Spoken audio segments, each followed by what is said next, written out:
Thank you for standing by, and welcome to MongoDB's second quarter fiscal year 2023 earnings conference call. At this time, all participants are in a listen-only mode. After the speaker presentation, there will be a question and answer session where you'll limit yourself to one question and one follow-up. To ask a question or raise your hand during the session, you will need to press star 11 on your telephone. I would now like to hand the call over to Brian Denyeau of ICR. Please go ahead. Thank you, Latif.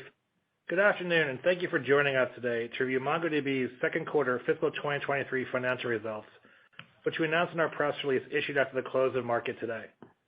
Joining the call today are Dev Ittycheria, President and CEO of MongoDB, and Michael Gordon, MongoDB's COO and CFO. During this call, we will make forward-looking statements, including statements related to our market and future growth opportunities, the benefits of our product platform, our competitive landscape, customer behaviors, our financial guidance, and our planned investments. These statements are subject to a variety of risks and uncertainties, including those related to the ongoing COVID-19 pandemic and its impact on our business, results of operations, clients, and the macroeconomic environment. They cause actual results to differ materially from our expectations. For a discussion of the material risks and uncertainties that could affect our actual results, please refer to the risks described in quarterly report on Form 10-Q for the quarter ended April 30th, 2022, filed with the SEC on June 3rd, 2022.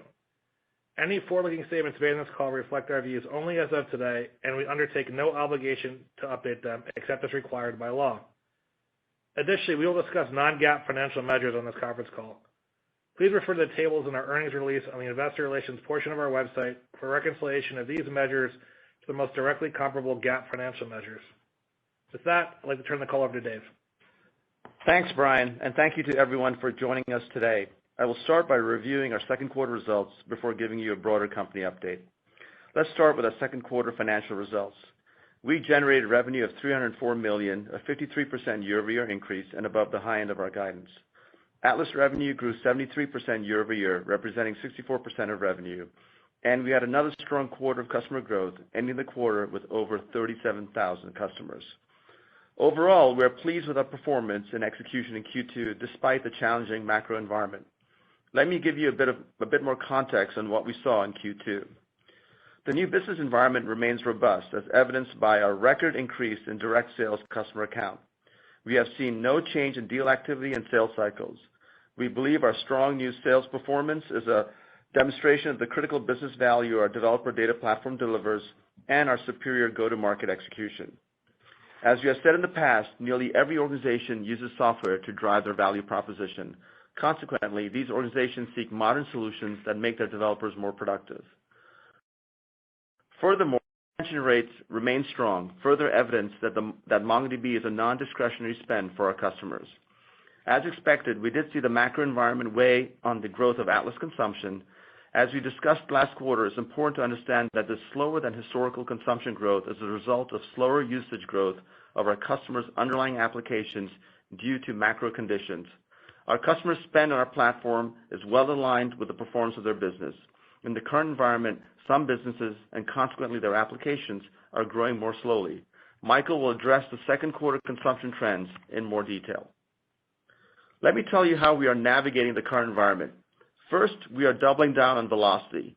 As we discussed with you in the past, we are in the business of bringing new workloads onto our platform and then focus on making those workloads successful. In the current environment, we are even more focused on removing friction in acquiring workloads from new and existing customers.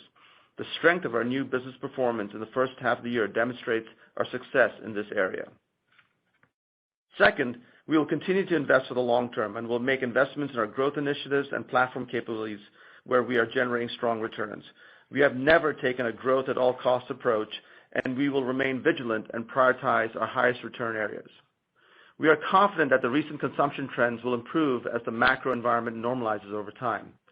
The value proposition of the MongoDB developer data platform has never been stronger. Our conviction comes not only from our results, but also from the success our customers are having with our platform. Customers are very focused on removing complexity from the technology stack. They understand that complexity is a tax that increases expenses, creates risks, and slows down innovation.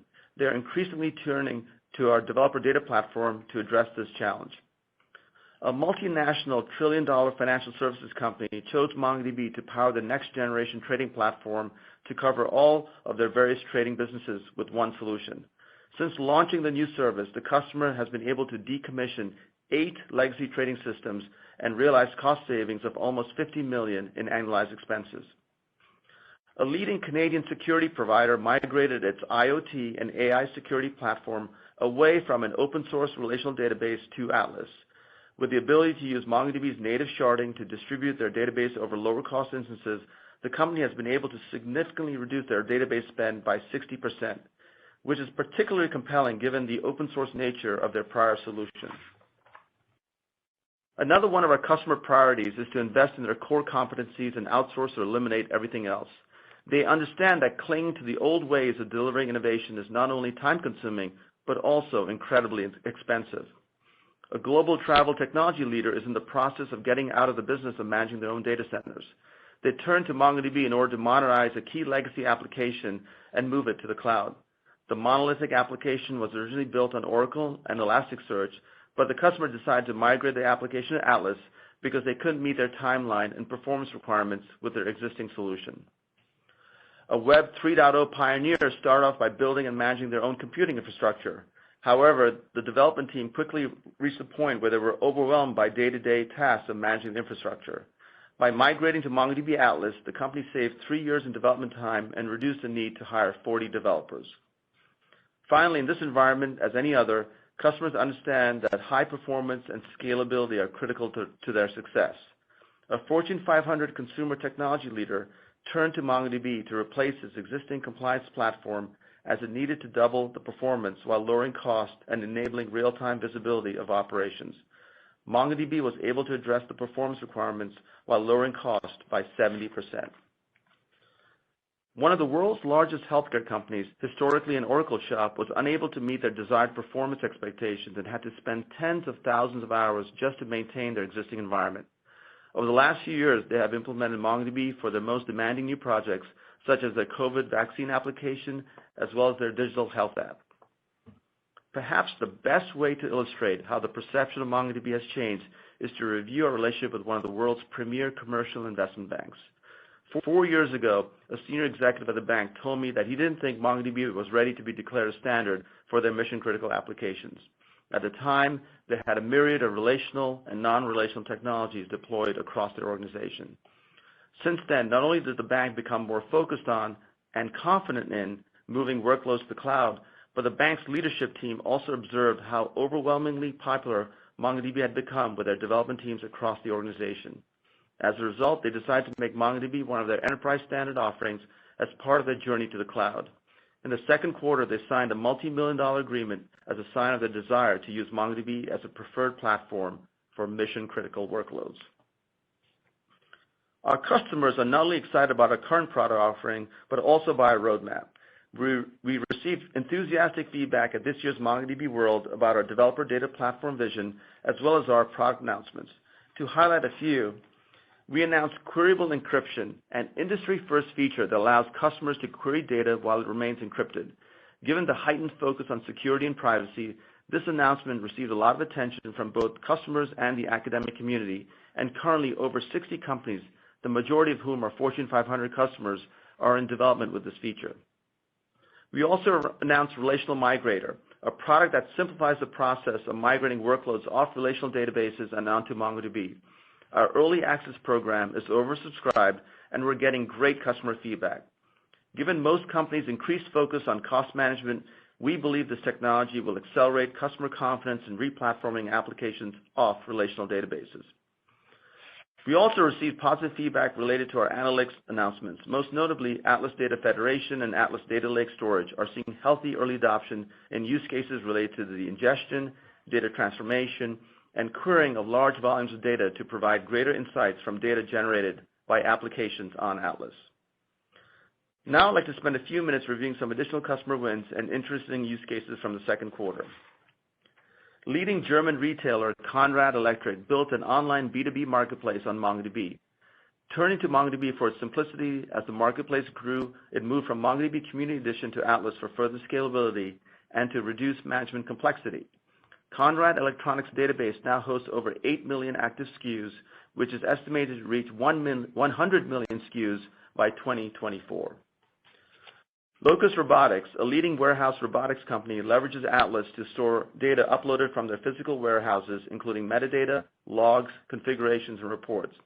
Their Locus Cloud warehouse orchestration platform utilizes Atlas to store and access data for operation reports, ensuring seamless and reliable functionality for their customers.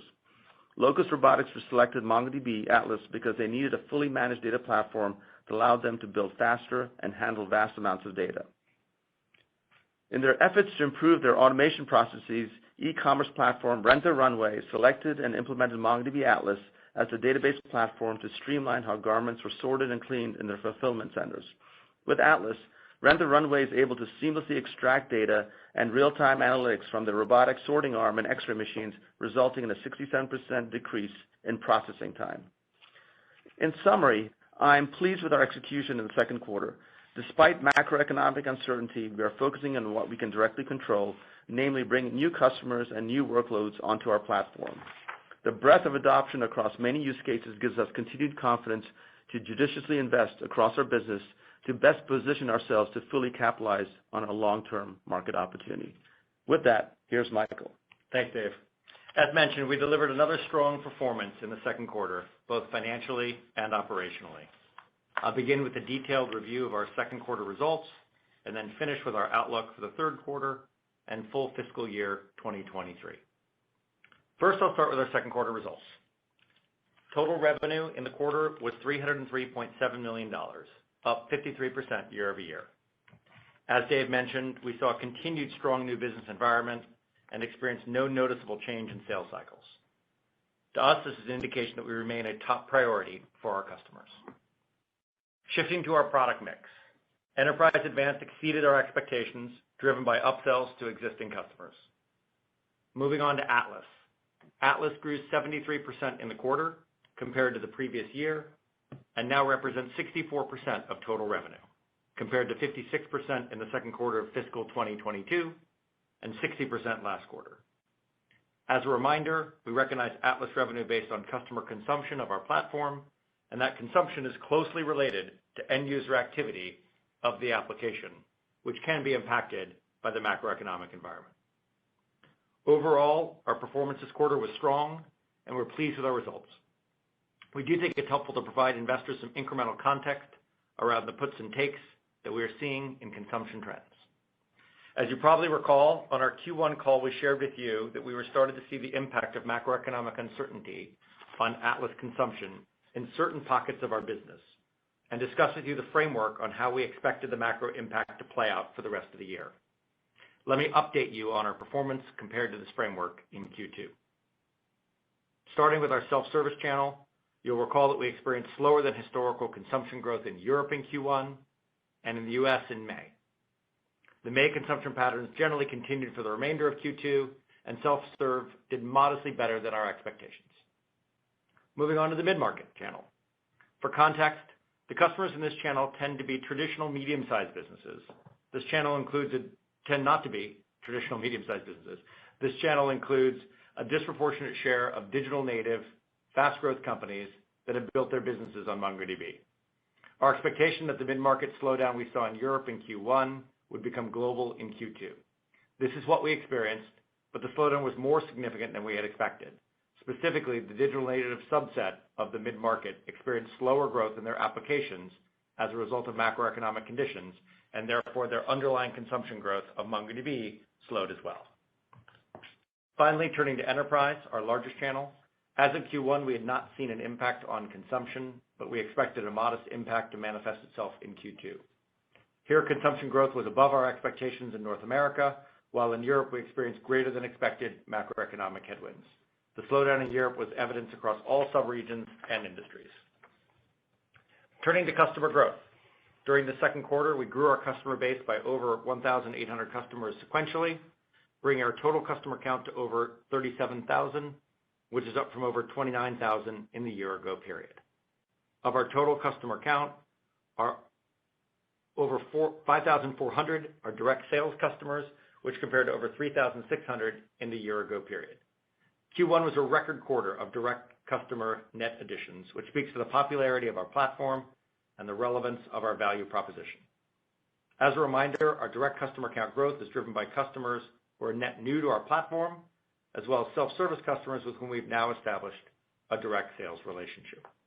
The growth in our total customer count is being driven in large part by Atlas, which had over 35,500 customers at the end of the quarter, compared to over 27,500 in the year-ago period. It's important to keep in mind that the growth in our Atlas customer count reflects new customers to MongoDB, in addition to existing EA customers adding incremental Atlas workloads. We had another quarter of our net ARR expansion rate above 120%. We ended the quarter with 1,462 customers with at least $100,000 in ARR and annualized MRR, which is up from 1,126 in the year-ago period. Moving down the income statement, I'll be discussing our results on a non-GAAP basis unless otherwise noted. Gross profit in the second quarter was $223.2 million, representing a gross margin of 73%, which is up from 72% in the year-ago period. Our year-over-year margin improvement is primarily driven by improved efficiencies that we are realizing in Atlas.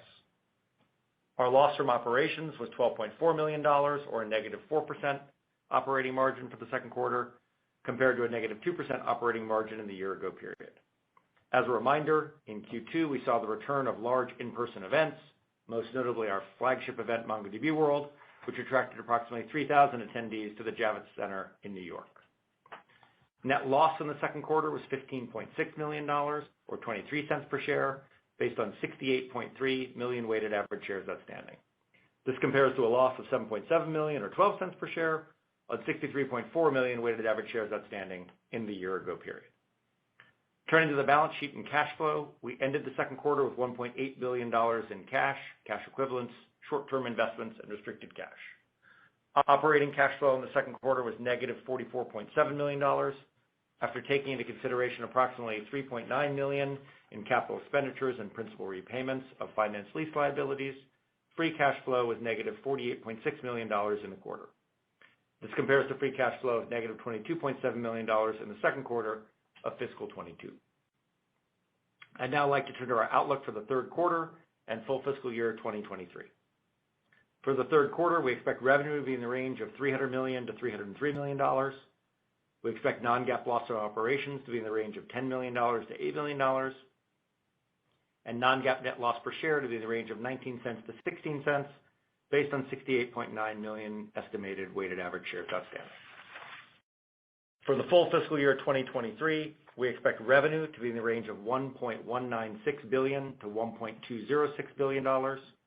For the full fiscal year 2023, we expect non-GAAP loss from operations to be in the range of $13 million to $8 million, and non-GAAP net loss per share to be in the range of 35 cents to 28 cents, based on 68.6 million estimated weighted average shares outstanding.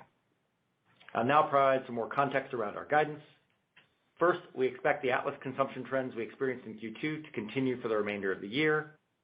Second, in the second half of last year, as we called out at the time, we had exceptionally strong Atlas consumption growth, leading to difficult Atlas year-over-year compares for the back half of the year. And third, we expect a sequential decline in Enterprise Advanced in Q3 as the renewal base is sequentially lower. Looking into Q4, we expect a seasonal uptick in revenue from EA, but recall we're facing a very difficult year-over-year comparison given strong EA new business activity we saw last year. To summarize, MongoDB delivered strong second quarter results. Our new business performance and record direct customer net additions indicate the strong underlying demand for our developer data platform. We will continue investing responsibly in pursuit of our long-term opportunity. And with that, we'd like to open up to questions. Operator? Yes, sir. As a reminder, to ask a question, you will need to press star 11 on your telephone. Please limit yourself to one question and one follow-up, then return to the queue. Please stand by while we compile the Q&A roster. Our first question comes from Sanjit Singh of Morgan Stanley. Sanjit Singh, your line is open. Thank you for taking the questions. Can you hear me? Yes. Yes.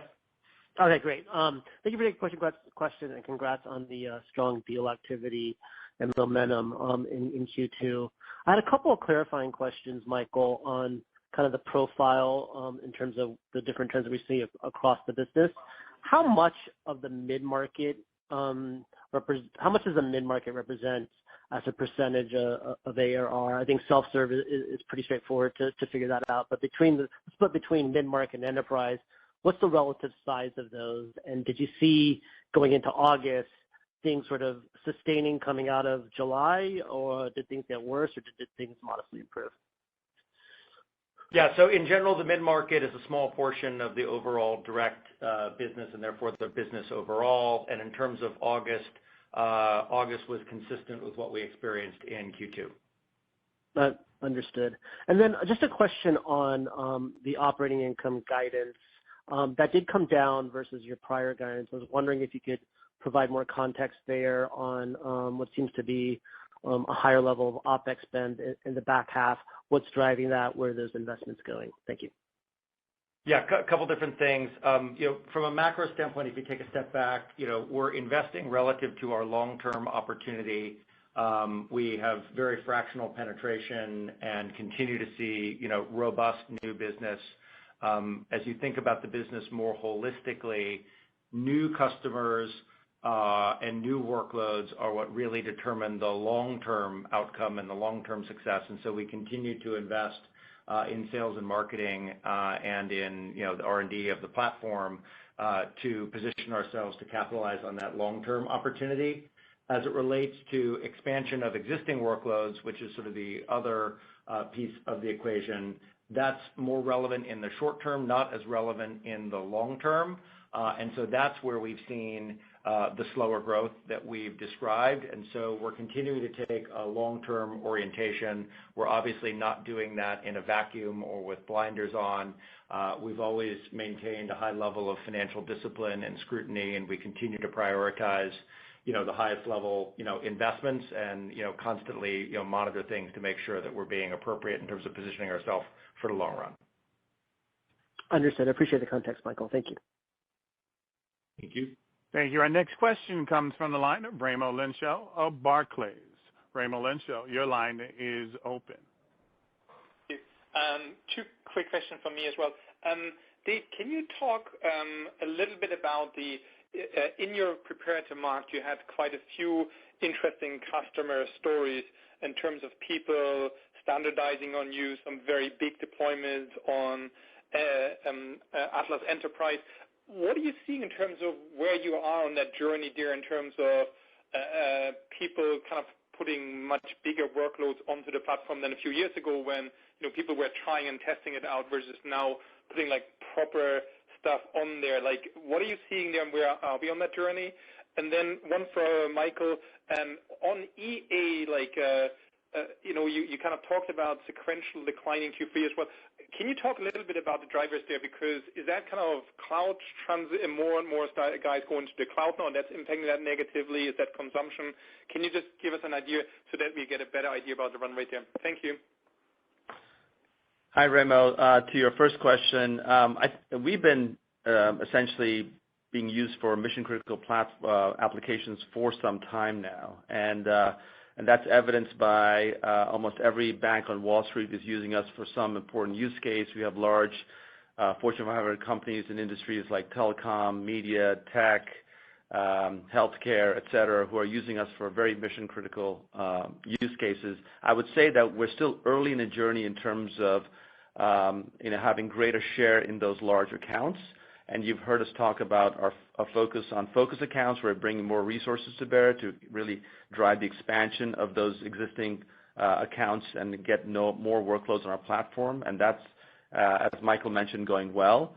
But in terms of MongoDB's readiness for mission-critical platforms, we feel like we're really well positioned. We've added some new capabilities, which we announced at MongoDB World, and our roadmap is very rich with features. So our customers truly view us as a strategic platform, and that's why you're seeing more and more customers standardize on MongoDB.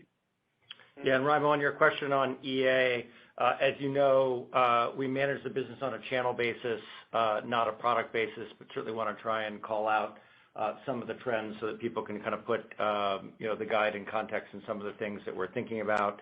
The new business environment continues to be robust. but EA continues to be a smaller and smaller percentage of that overall new business environment. And so as you look at the back half of the year, that continuing, sort of evolution and share is sort of important to take into account.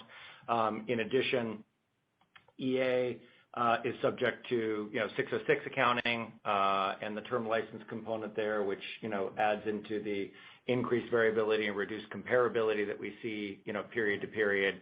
And then lastly, as I mentioned in the prepared remarks, we did have very strong performance of EA in the second half of last year. And so not only does that set up a tough compare in the classic sense, but depending on the nature of the structure of a deal, if that's a multi-year deal, the term license revenue can be recognized, upfront. And so not only does it, boost the current period that now becomes the year ago period, but the current period, which is now the present period in the back half of this year, doesn't have that license revenue. And so you've sort of got a two-factor impact there, and just trying to call that out for folks so they understand.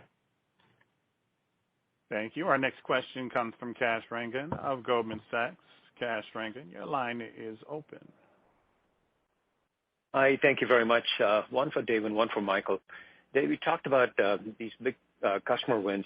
At what point are we set up for an inflection point in the database market where less expensive but technologically very compelling solutions like MongoDB, you hit the tipping point, and during a downturn as the one we're going through, initially you see the pullback in spending, but as customers realize the value, are we set up for a P times Q where in the customer's mind that there's inflection point and that you could actually reap the benefits?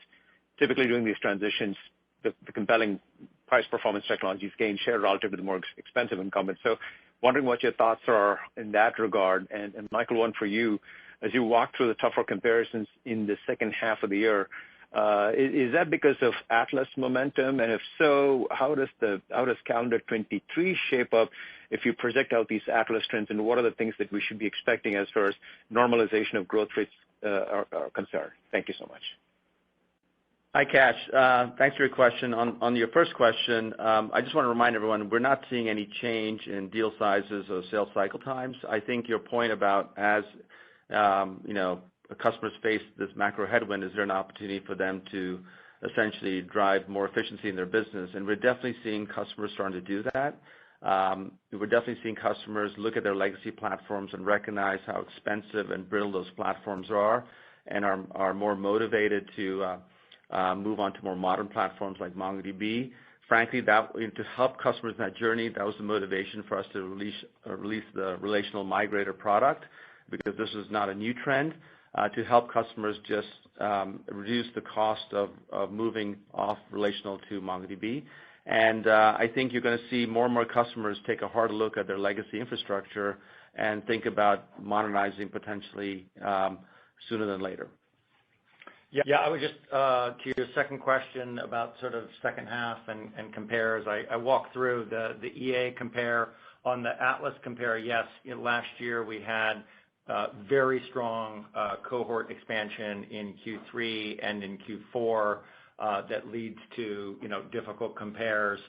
But also, and I think this is part of your point, Kash, as you think about where we're entering the second half of the year, right, as we start off the third quarter, given some of the slower growth that we've seen in the expansion of existing cohorts, that starting ARR, is at a lower point as we look at the second half of the year, and so that will also affect fiscal 23 results.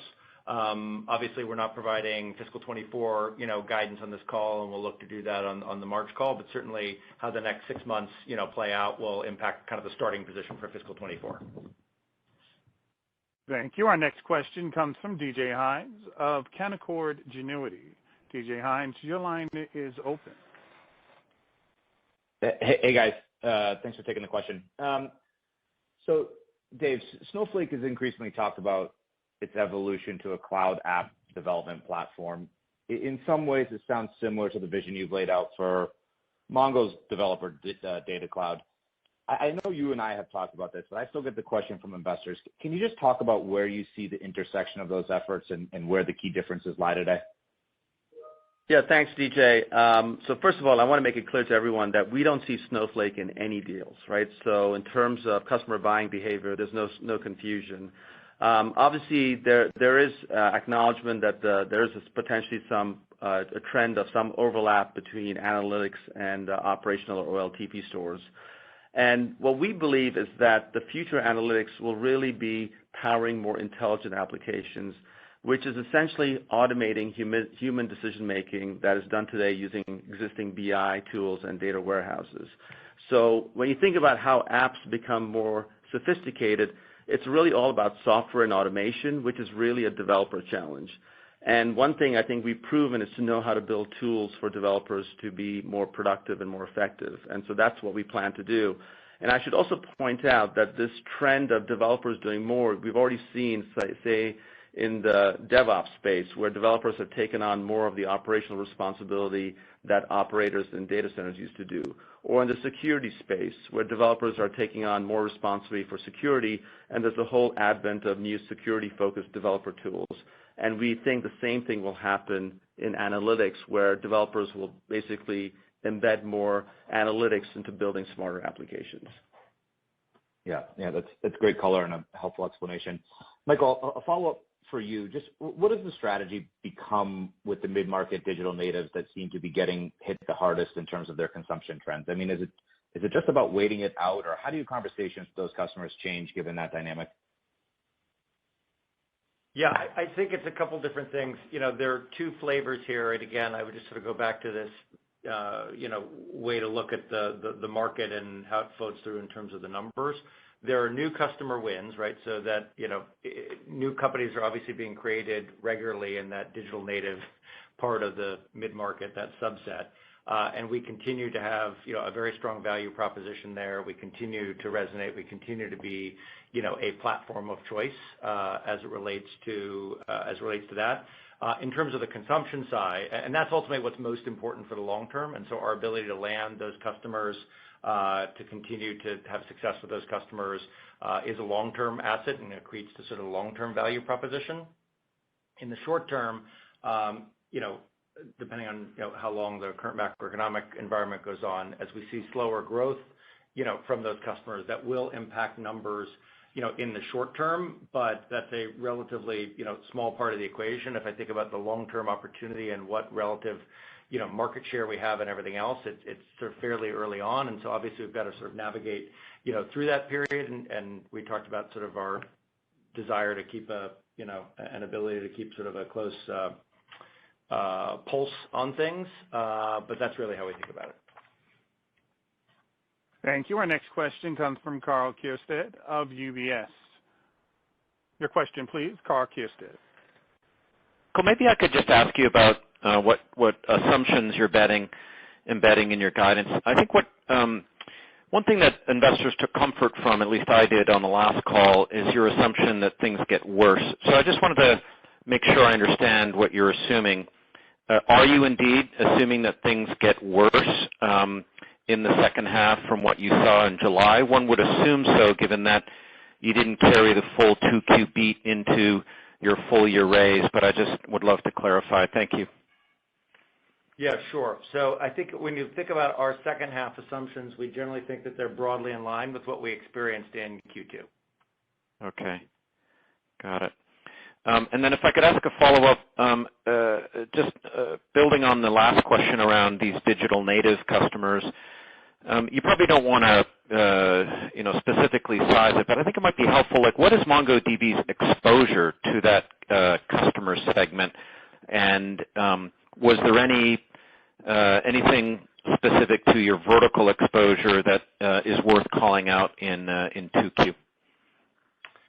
As I look at the vertical exposure and the regional exposure across the mid-market, it was pretty broad-based. And so I don't think there's anything specific worth calling out there. In terms of the mid-market overall is a small portion, of the direct business, and those digital natives are just a subset, of the overall mid-market. And so we're sort of talking about fractions of fractions here as we kind of, winnow down. But what we saw in terms of the slower growth was across regions and across industries. Yeah, I also want to add that we view this segment to be an important part of our business. We expect to add more customers in this segment over time. And this segment is frankly a great signal for our future prospects. When the next generation of companies are building on top of MongoDB, that makes, frankly, us sleep a lot better at night. And so this is a segment that we'll continue to put a lot of focus on, but clearly, as Michael discussed, there's some short-term headwinds. Thank you. Our next question comes from Phil Winslow of Credit Suisse. Your question, please, Phil Winslow. My question, obviously you highlighted some of the announcements from earlier this summer at MongoDB World. Dave, you touched on the relational migrator, but I wonder if you could give us some of the early feedback that you're hearing from customers, whether it be the geographic indexing, secondary improvements around time series, search, et cetera. Anything you're getting positive feedback on that you think is resonating with customers? Yeah, so we're getting a lot of positive feedback on time series, much like in search, where essentially, customers like, the one unified and seamless platform, a very, elegant developer experience, and the ability to essentially drive cost out of the business. We're seeing the same phenomenon in time series. There's a lot of demand. Again, we're taking things slowly. It's a new product. Obviously, we're already seeing customers starting to use it, but it's in the early days, and we expect to get a lot of feedback. And as you know, in this space, this is a multi-year journey, but we're really excited about the opportunity to drive more time series workloads on MongoDB. And I should also say, we've always had many customers use us for time series workloads, especially in the IoT area, but we just expect that to happen even more now that we have more capability to address these sophisticated workloads. And then just to follow up on that, obviously you highlighted vendor consolidation from a relational, NoSQL perspective. But when you think about these multiple niche tools that you just mentioned, the potential of MongoDB to consolidate those, how do you think about that opportunity? Once again, not just relational NoSQL, but consolidation of call it multiple NoSQL functions and call it other functions as well. Yeah. So to your point, we do view the developer data platform as in some ways not just a benefit for customers in terms of having one unified and elegant developer experience, one data silo versus multiple silos, but it also enables customers to consolidate vendors and drive more efficiency in their business. I do believe some of these niche companies are going to struggle in this environment because we've always talked about this, and I think it only becomes even more imperative as customers don't want to use a net new technology for every net new use case. It just doesn't scale, adds much more complexity to the environment, makes the developer's life much more difficult, and I think that's going to resonate even more now in this environment. Thank you. Our next question comes from Jason Ader of William Blair. Jason Ader, your line is open.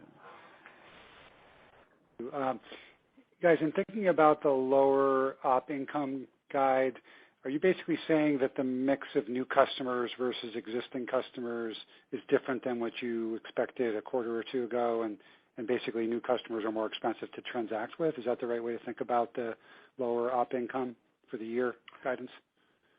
No, that's not how I think about it. I think about it as being, we are continuing to see good customer wins, and unit economics. Strong, receptivity in the market that underscores or translates into strong customer unit economics. And so we are continuing to invest in building out sales. And as you think about what the implication is in terms of, rolling through some of the slower cohort expansion of existing Atlas customers that we're seeing, and when you run the math through, that winds up having, a slight impact to our full year op income guide. So I wouldn't take it as any kind of judgment or try to do any math on some sort of incremental value of workloads or slicing and dicing it that way. Just simply us looking at the market, having a long-term orientation, continuing to see strong, new wins, no increases in customer churn, continuing to have the value proposition resonate and being sort of at the top of the customer priority list, and so wanting to continue to invest in that, as well as also continuing to invest in our product capabilities and executing against our platform vision, all of which, of course, monitoring, how the whole package comes together. And to Dave's point, we've never taken a growth at all cost approach. It's always been a very financially disciplined oriented one, but that's just sort of how the numbers run through to wind up with sort of a slight decrease in the op income guide. Was that a tough decision to make right now, Michael, just given the optics of, the revenue guide and then the op income as well? No, I think when you're looking at the long term and when you see the underlying returns that we're seeing and the success we're having in the market, no. Thank you. Thank you. Again, to ask a question, please press star 11 on your telephone. Again, that's star 11 on your telephone to ask a question.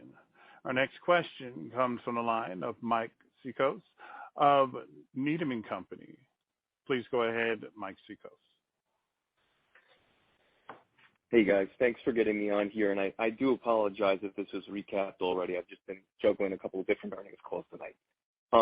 But I did want to ask, I know that on these investments in the second half of the year when you're looking at the sales and marketing and the R&D, so specifically on sales and marketing and that go-to-market, is there a way to help us think through the anticipated, whether it's headcount growth or those assumptions around productivity? And maybe as a much more basic question, what is the anticipated time for those new hires to ramp? And then the follow-up I had is on the strategic collaborations you guys have. I know last quarter we were talking about the AWS announcement. In this current press release, we're talking about Google. How do those strategic relationships continue to evolve for MongoDB? Yeah, sure. So I think on the first question, while we, always, regardless of environment, continue to sort of tweak and optimize which channels and which roles we want to prioritize and allocate, we won't tackle that, any differently, than we have previously. While we, always, regardless of environment, continue to sort of tweak and optimize which channels and which roles we want to prioritize and allocate, we won't tackle that, any differently, than we have previously, and the overall unit economics continue to be strong, sort of as I mentioned. So I wouldn't think of there being any kind of radical, rephasing, of the sales and marketing. And when we think about the new customer wins that we're having, you saw it was a record quarter for new customer net new additions in customer count. And when, we've sort of crossed 1% market share and are closing in 2% market share, and our biggest challenges we've talked about, sort of each call probably, is that, our footprint coverage is very thin. When we are in conversations and in dialogues, our win rates are exceptionally high. And when you marry that with some of the anecdotes and vignettes that Dave shared about customers really responding to our developer data platform, we want to continue pursuing that for the benefit, of the long-term outcome. Yeah, and Mike, to your second question about our strategic relationships with the hyperscale vendors, they're very strong. One is the function of how popular MongoDB is on their respective platforms. We've been constantly told that we are one of the most popular technologies that developers are running on their platforms. Two, what they've also seen is that they're the net beneficiary of our growth and the Atlas growth on their platforms, because customers not only, obviously Atlas drives more underlying consumption of storage and compute, but customers themselves, end up using other ancillary services. So for the hyperscale vendor, it truly becomes a win-win relationship. And so, you talked about the AWS relationship. That relationship is going really, really well. There's so much engagement happening in literally almost every theater of the world. The GCP relationship has historically been strong and remains so, and the Azure relationship is actually picking up, and we're seeing a lot more activity with the Microsoft Azure team. And so in general, I would frame the relationships with the hyperscale vendors to be very, very good. Thank you. Our next question comes from Rishi Jaluria of RBC Capital Markets. Your line is open, Rishi Jaluria. Well, wonderful. Thanks, guys. Well, I wanted to ask first, maybe just thinking through the consumption, patterns and the visibility there. Can you remind us within Atlas, how much spending is maybe in control of the company or the developers versus those where the usage or consumption is dependent on the usage of the end application itself and by the consumers. Anything directional will be helpful, and then I have a follow-up. Yeah, the underlying usage is extremely tied to the database activity and the underlying usage and application of the application. And so the value that we're driving is highly aligned to, the value that the customers are seeing out of it. Okay, great. And then, on the call, you did mention an example of a customer migrating a legacy monolithic app to the cloud, and you called out displacing both Oracle and Elastic in that. Can you maybe talk, since you announced Atlas Search at the conference, how does the replacement opportunity look? How do you think about that in the long run? And what sort of early momentum have you seen with that product? Thank you. Yeah, so the opportunity is quite big. The momentum, I just want to remind you, Elasticsearch offers other capabilities outside of application search, which is our particular focus there in logs and some security use cases, which we're not pursuing. We're really focused on, again, the persona of the developer. But in that area, we see a big opportunity, and that example kind of makes the point. Rather than using an OLTP platform and a bolt-on search database, with MongoDB, now you can have one seamless and unified platform, a very elegant developer experience, and you don't have to invest in tooling to move data between your OLTP platform and your search database and vice versa.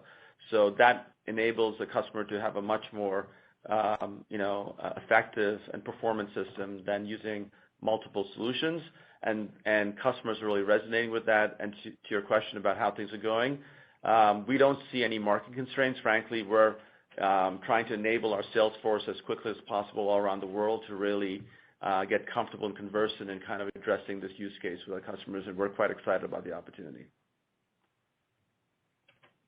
Thank you. Our next question comes from Steve Koenig of SMBC Nikko Securities. Your line is open, Steve Koenig. Hi, gentlemen. Thanks for taking my question. It's Steve Koenig here. Let's see. I wanted to thank you first for the high degree of transparency around the trends in your business. Very helpful. One question for Dave and one for Michael.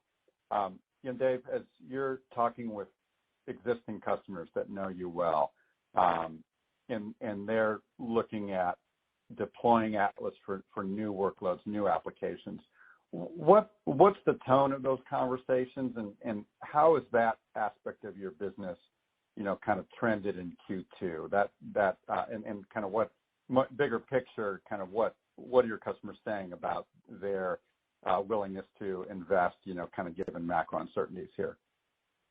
I would say the tone is very positive, and we feel really, really good about winning new workloads.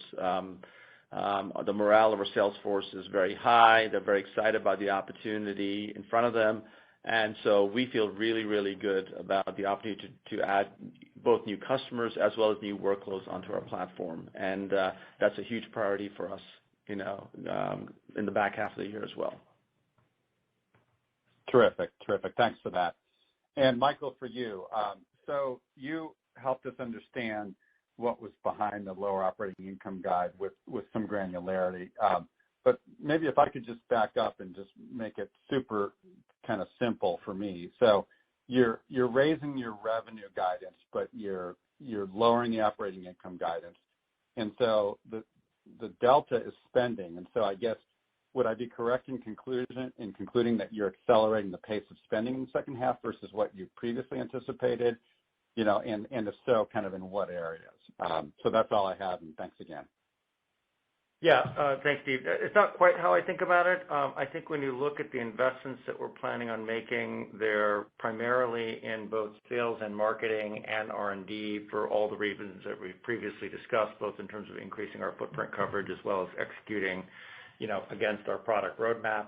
I think really what you see is as we look at the revenue for the second half of the year, by the fact that we took our, guide up by less than the beat in Q2, right? You can see that there's implied, less revenue in the second half, but we are executing against the long-term opportunity, in particular against those two areas. And so I think it's just a sort of mathematical consequence of that more than anything else. we're quite aware of the current environment, and we keep a close pulse on everything, but we're not, radically pivoting, given that we're seeing incredibly strong customer reception. We're seeing record new customer wins. The value proposition is resonating, not just despite the current environment, but in some cases because of the current environment, as we've talked about. And so as we position ourselves for the long term, that's really kind of how that plays out, over the next couple quarters.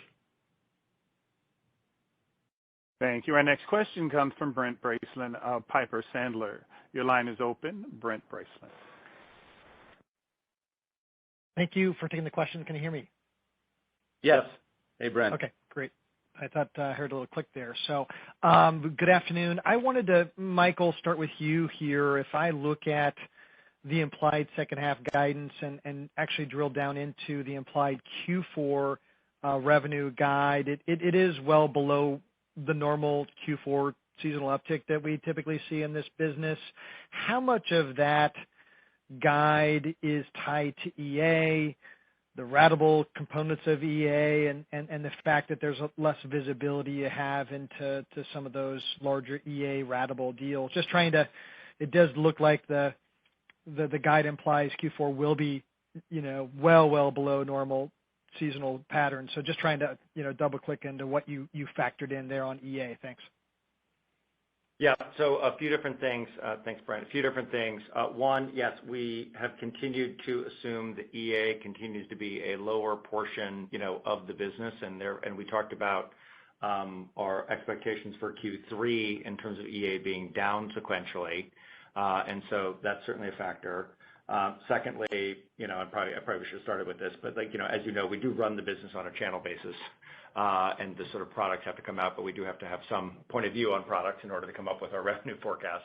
And so that's what's happening, as it relates to EA. In terms of Atlas, you're seeing two things. One, just like EA, they also have very tough Atlas compares year over year. Again, remember that in Q3 and Q4, that's when we saw the significant acceleration in cohort expansion from existing applications in the year ago period.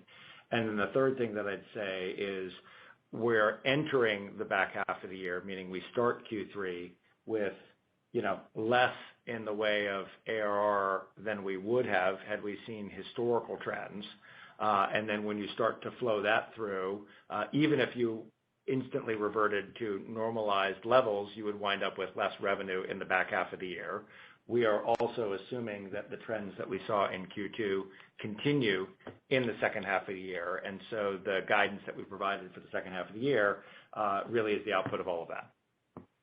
Got it. That's helpful color. And then just Dave, as a quick follow-up for you here, as we think about financial services vertical in particular, that's an area where we've seen some job postings really start to pop up. That's some higher profile financials customers. I think Snowflake specifically called out financial services as an area of strength for them as they kind of lean into some of these emerging technologies.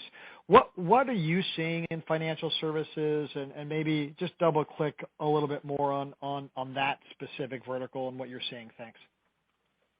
Yeah, so financial services has historically been a strong vertical for us, and it remains as such. In fact, we feel really bullish about the opportunities. As you know, in financial services, there were a lot of regulatory constraints about how quickly customers could move certain workloads to the cloud. A lot of those customers are much more inclined to move workloads to the cloud now than they were 2, 3, 4 years ago. So that just trend is a tailwind for us. In general, financial services customers are also, very apt to try and drive more innovation as they see obviously competitive pressures from the next generation of companies. So they're also very quick to recognize when they need to drive their innovation agenda more aggressively.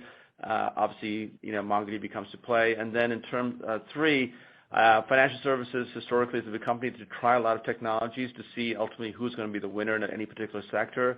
As we clearly become the leading player in this next generation data platform space, it's clear that financial services companies are now more comfortable on standardizing on MongoDB. So we're starting to see that phenomenon as well.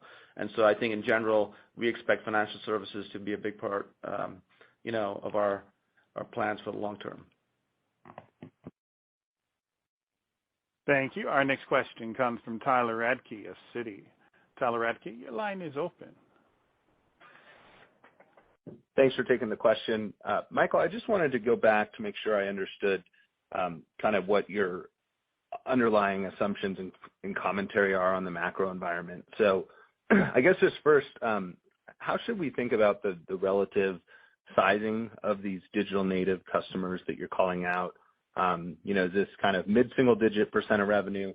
And then last quarter, I think you talked about a $30 to $35 million macro headwind for the full year. I just want to clarify, are you saying it's a little bit worse than that, or that's kind of the same expectations as last quarter? Thank you.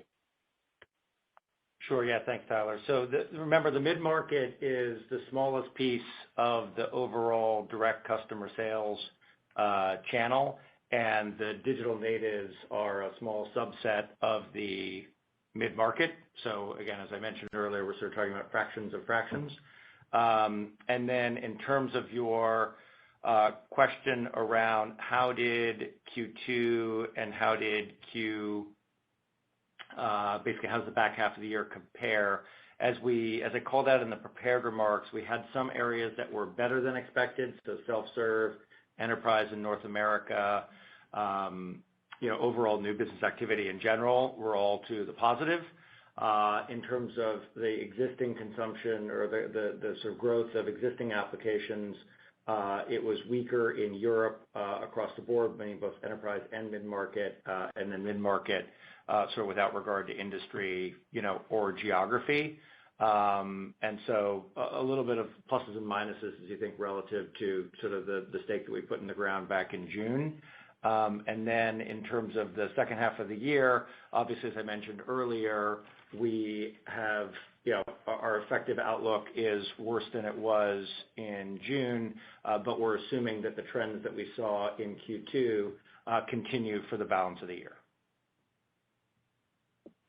Okay, thanks for that. And as I think about your largest customers, your enterprise customers, not necessarily enterprise advanced revenue, how are you thinking about that consumption maintaining in the back half of this year? And I guess billings, was really strong again, north of 50%. So do you have better visibility? Or is more of that revenue kind of coming from pre-committed contracts or from the balance sheet?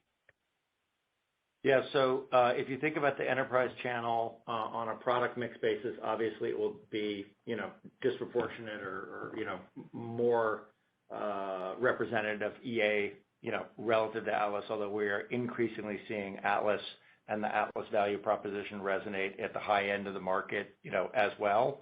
And so I don't think it's just as simple as, trying to slice that channel by product. We continue to see, strong new business, in enterprise globally. And then on the consumption patterns, North American enterprise has been very strong and has been better than our expectations.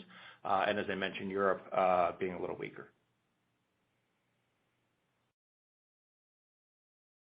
Thank you. Our next question comes from Fred Havemeyer of Macquarie. Your line is open, Fred Havemeyer. Hey, thank you. When you look at your Atlas consumption model, do you think that Atlas's alignment with your end customers' demand trend means that you're more or less seeing the macro downturn in essentially real time, something that maybe is a little more unique here versus other software vendors? And do you think that this alignment also means that you can see the benefits of an economic recovery sooner than other, annual subscription software models? So I think the short answer, Fred, is yes. We do think it's a more real-time reflection, given that we're really, sort of a second-order effect of the underlying activity in their applications. And obviously, we're not economists, and so I'm not forecasting recovery. But yes, theoretically, that if there were increases in activity and increases in underlying usage, that would drive incremental consumption of our platform. Thank you. And I'll fire one more out there quickly.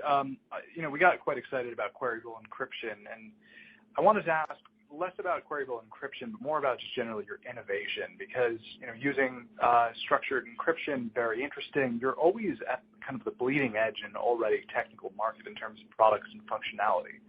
So I wanted to ask, how do you think about investing into R&D spend generally for technical innovation versus kind of incremental platform updates? And do you think that in this labor market with tech layoffs rising, do you see tactical hiring opportunities? Yeah, so I will answer the second part of the question first. Clearly, we feel really good about the team we had, and we tend to hire, some of the best and brightest engineers in the marketplace. Clearly, in this macro environment, we'll be opportunistic. If there's an opportunity to do some acqui-hiring, we'll certainly pursue that path if it makes sense. In terms of your question around, our, R&D philosophy, I would say that it's really driven first and foremost by one, customer feedback. With 37,000 customers, we have a lot of customers who give us feedback. It's also driven by essentially our instincts about where the market's going and what developers may need going forward. And as I talked about earlier, answering one of the other questions, we think the scope of the role of a developer is only expanding over time, and we think that the developer can do more, especially in the area of analytics. With regards to Queryable Encryption, this is one of the classic challenges that we've had in software is encrypting data is nice because it secures the data, but then it becomes very hard to use that data. And so if you can kind of almost have your cake and eat it too by making that data queryable while keeping it secure, especially in an environment where people care a lot about security and privacy, that becomes a win-win. So, obviously we have a team, a very strong team in the security space, and we were able to leverage some, very cutting-edge work going on in academia to leverage a couple of people to join us and help us build this feature. So we're really excited about the opportunity that we have in front of us. Thank you. Thank you. At this time, I'd like to turn the call back over to Dave Ittycheria for closing remarks. Sir? Well, I want to thank everyone for joining us today. We obviously had a really strong Q2. The new business environment really remains quite robust, and customers continue to gravitate to the developer data platform to reduce complexity, outsource undifferentiated work, and drive more efficiencies. We did see some consumption headwinds in the quarter, and that's really tied to the growth of the underlying applications. And those applications, are growing more slowly than historical trends. But we remain incredibly optimistic about the opportunities in front of us, and we will be investing for the long term of that opportunity. So thank you very much for your time, and we'll talk to you soon. This concludes today's conference call. Thank you for participating. You may now